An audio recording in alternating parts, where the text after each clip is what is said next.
All right, so are you ready to like step back in time? We are diving into a case that really shook 1920s Melbourne to its core. The murder of 12-year-old Alma Tirtschke. Just imagine it. New Year's Eve, the city's alive, and then this young girl goes out on a simple errand that ends in tragedy. We're going to break down this case with the help of a true crime podcast episode that really dives into the investigation and trial. Yeah, I think that the big question we are exploring here is, was the right guy convicted? Was justice served? Right. What really gets me about this case is how much it shows us about a society that was really struggling with change. This is the 1920s, remember? Forensic science is just getting started, the newspapers are desperate for a story, and the public wants answers now. All of this stuff swirling around really messed with how the investigation went down. And of course, you can't forget Alma. The podcast paints a vivid picture of her. She's like this very dutiful, almost too trusting young girl who really loved her family. And her personality is part of the mystery, right? Like, it was December 30th when Alma sets off to run this errand she's done a million times. Pick up some meat from the butcher, drop it off at her aunt's place, a route she knew by heart. And even though she had tram fare, she decided to walk, which wouldn't have been weird back then. I mean, it's hard to imagine today, Right. a young girl just walking around like that. But this was a totally different world. Yeah, exactly. And understanding that world is really important to understanding just how serious this all was. So Alma just vanishes. Some people saw her on her route, and there's something really creepy in their stories. They say she looked nervous, agitated, like someone was tailing her. Almost as if she knew something was wrong, but I don't know, maybe because of the way she was raised, she didn't know what to do about it. It's just heartbreaking to even think about knowing how it all ends. It really is. And then, 2 days later, on New Year's Eve, her body is found in this awful place called Gun Alley. It's not like a place you just wander into. It's this dark, hidden lane with a reputation for attracting, well, just say bad people. Okay, so I have to ask about this. Gun alley. Hmm. It just doesn't seem random, right? Not at all. Whoever did this knew the area, knew that no one would find her right away. And the timing, just after the police officer who patrolled that area took his break, makes it seem planned out, which is just, well, scary. So we have a young girl who everyone says was obedient, who maybe felt something was wrong, but didn't react the way we might expect today. And then we have a crime scene that looks anything but random. This is where the investigation really starts to take off, right? Absolutely. The police were in a tough spot, not a lot of resources, everyone wanting answers, and the media just feeding the frenzy. You can imagine the flood of tips they got, some useful, some totally useless, but all of it just adding to the mess. It's like having too much information and not being able to see what's important. And that's when Colin Ross pops up. He owned this saloon near where Alma was last seen. When he becomes a suspect, that had to be a shock for the city. I mean, he already had a record, right? Right. Colin already had a history with the law, and then people start saying they saw Alma in his saloon the afternoon she disappeared. You can just see the headlines. Saloon owner, a known criminal suspected in girl's disappearance. You said saloon. For anyone who's not sure, what exactly was a saloon back then? Good question. Imagine like a bar mixed with a club. It's where people went to drink, gamble, and, well, let's just say, do things that weren't always legal. Saloons were kind of on the edge of society, which made Colin a suspicious character right off the bat. He was exactly the kind of bad guy that people, thanks to the media, were ready to blame. And then you've got the witnesses. There's Olive Maddox, who worked in the red light district, and she claims she saw a girl who looked like Alma in Colin's saloon. Yeah. And then there's Ivy Matthews. She used to work for Colin, and she also says she saw a young redheaded girl in his back room. But what's truly creepy is that Ivy says Colin confessed to her. He said he'd ravished Alma and that her death was an accident. He even told her how he supuestamente got rid of the body. Hold on. Was this a real confession, or is there something else we should be thinking about? That is the question. We have to look at the context. Was Ivy being truthful? Or was she motivated by something else completely? Or maybe this is a story that changed over time, influenced by how much everyone already thought Colin was guilty. And just to make things more complicated, you have Sidney Hart. He was in jail with Colin and said that Colin also confessed to him, giving even more graphic details. But confessions in prison, they're not exactly reliable, right? Why would Colin tell someone he barely knew? Right. Maybe Sidney wanted a shorter sentence. Or was he just caught up in all the prison gossip? We have to be skeptical of those confessions. Were they real guilt or just reaction to the pressure cooker of the case? We can't just take them at face value. So we have these confessions, but something feels off. The podcast explicitly says there's no physical evidence connecting Colin to the crime scene. No fingerprints, no DNA, and Alma's clothes, which Colin said he got rid of, were never found. How do we square that with everything pointing to him? That missing physical evidence is a big hole, isn't it? It makes you wonder, did they just want to solve the case quickly to satisfy the public and the media and just forget about doing a thorough investigation? Were they so focused on Colin that they missed other important stuff? So on the surface, it seems like a simple case. Suspect fits the description, multiple confessions, and a city that needs justice. But underneath, there are all these inconsistencies, these loose ends that don't fit neatly into the story. And that's where things get interesting. We can't just accept the story that was being told back then. We have to dig deeper, look at the context, the motivations, the flaws in the investigation. We're not just talking about a true crime podcast, right? Yeah. We're taking it apart, analyzing it, and most importantly, encouraging you to think critically about everything you're hearing. Exactly. And that's so important, especially when we think about all the social and cultural stuff happening in Melbourne at that time. It was a city living in fear. And Colin Ross, guilty or not, became the face of that fear.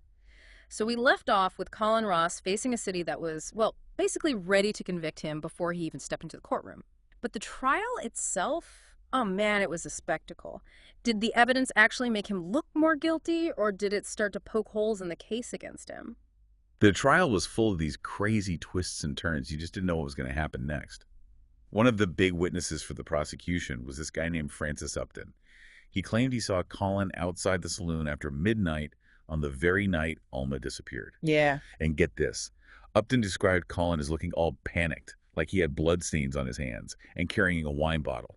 Yeah, that's an image that sticks with you, right? Uh, But let's think about this for a second. Upton admitted to being, well, pretty drunk that night. So how much could he really remember or even see clearly? It makes you wonder if his testimony was really that reliable. That's such a good point. And there's more. There was no way to prove those stains were even blood. At first, it sounds really bad for Colin, but without actually testing the stains, it just creates more doubt. Exactly. And just when you think it can't get any weirder, another inmate, Joseph Dunstan, comes forward with this bombshell.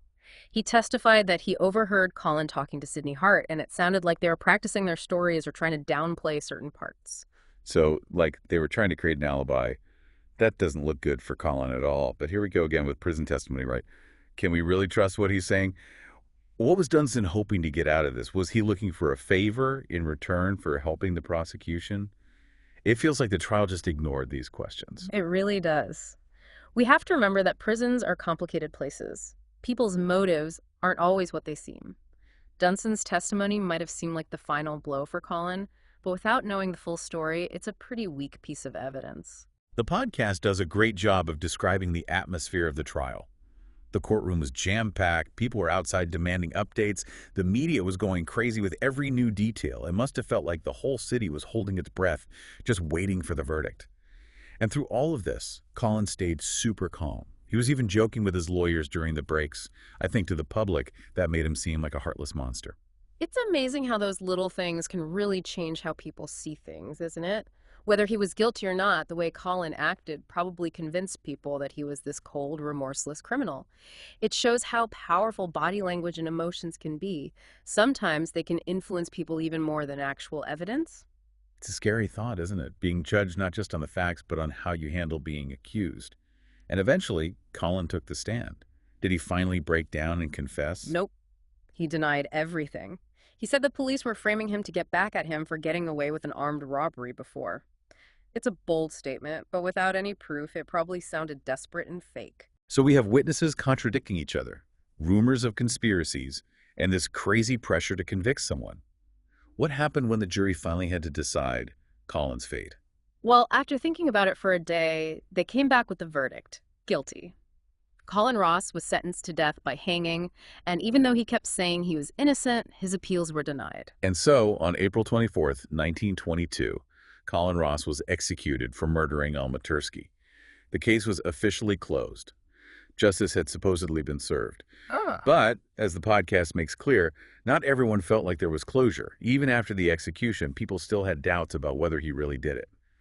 Why do you think that was? That question gets to the heart of this whole thing. Even with the confessions and witnesses, there was still no physical evidence connecting Colin to the crime scene. It's like a missing piece of the puzzle that kept people from seeing the whole picture. And those inconsistencies we talked about before, those witnesses who changed their stories or contradicted each other, just added to the unease. Yeah, for sure. Memory can be unreliable, especially when you're under stress. Is it possible that the witnesses, without even realizing it, filled in the blanks or changed their memories to fit the story that everyone believed? I'm not saying anyone lied on purpose, but maybe they tried to make sense of a chaotic situation by creating a neat story, even if it meant stretching the truth a bit. It's like what we said before about the social and political climate, that fear that was all over Melbourne. The police had to solve this case, Mhm. and the public wanted someone to blame. Could that have led to a rush to judgment? Could people have been too quick to believe a story, even if all the pieces didn't really fit? It's a good question, and it makes us think about those other theories that the podcast mentions. Some people thought Alma was just in the wrong place at the wrong time and was killed by a random person. Others thought there was another killer in the area who got away with it because everyone was so focused on Colin Ross. These other theories, even if they're just speculation, show how important it is to keep an open mind. They remind us that the simplest answer isn't always the right one. It's tempting to focus on one story, especially in a case like this that's so emotional. But doing that might stop us from seeing other possibilities, other truths that are right there in front of us. That's what makes the Alma Tirtschke case so fascinating and thought-provoking. It makes us think about human nature, how unreliable memory can be, and how even systems designed to find justice can make mistakes. So, after looking at the evidence, the trial, and what was going on in society back then, what can we say for sure about Colin Ross? Was he really a cold-blooded killer?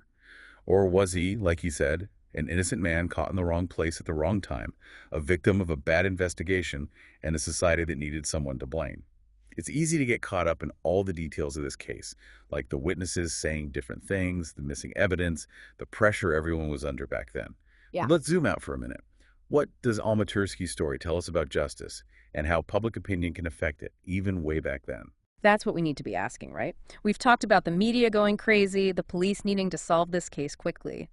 But how much did all that actually change the trial? Did Colin get a fair chance, even though everyone already thought he was guilty? It makes you think, right? Could they just want to close the case so badly that they forgot about being fair and impartial? I mean, there should have been rules to make sure things were fair, but public opinion is powerful, especially when a case gets everyone's attention. All that attention, the rumors, everyone wanting answers fast, it creates this situation where it's really hard to separate fact from fiction. And then there's how Colin acted, how calm he seemed during the whole trial. That must have affected what people thought of him, too. Oh, yeah, definitely. Guilty or not, the way he acted probably just made people think he was this cold-hearted criminal. It shows you that in these big cases, how people see you can be just as important as the actual evidence. It's kind of scary to think that your fate could depend on how you act when you're under so much pressure. And it brings up a really disturbing question. What if Colin Ross was innocent? What if the real killer got away with it and was just watching all of this unfold? It's a horrible thought, but it really shows how things can go wrong when everyone wants a quick answer instead of a fair trial. It reminds us that even with systems designed to be fair and find the truth, humans make mistakes, we have biases, and we're influenced by outside pressure. Alma Tirtschke's case, whether Colin was guilty or not, really shows us how delicate justice is and how powerful stories can be. So we've gone over the evidence, the trial, and what life was like back then. What's the final verdict on Colin Ross? Can we say for sure that he was the one who killed Alma?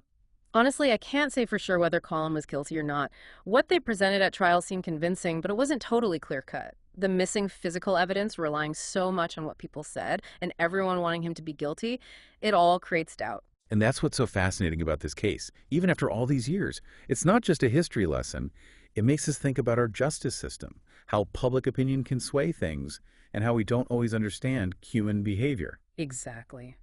We might never know for sure what happened to Alma Tirtschke, but her case should teach us something.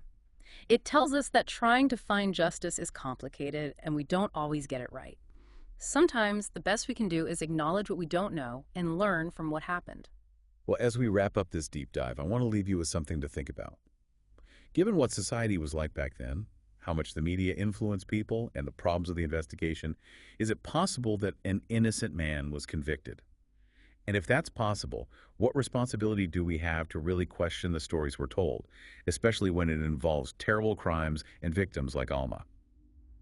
There's no easy answer, but I hope it's something you keep thinking about. And maybe that's the most important part of Alma Tirtschke's story, reminding us that justice is something we have to keep working towards. It needs us to be aware, to think critically, and to question everything, even our own beliefs.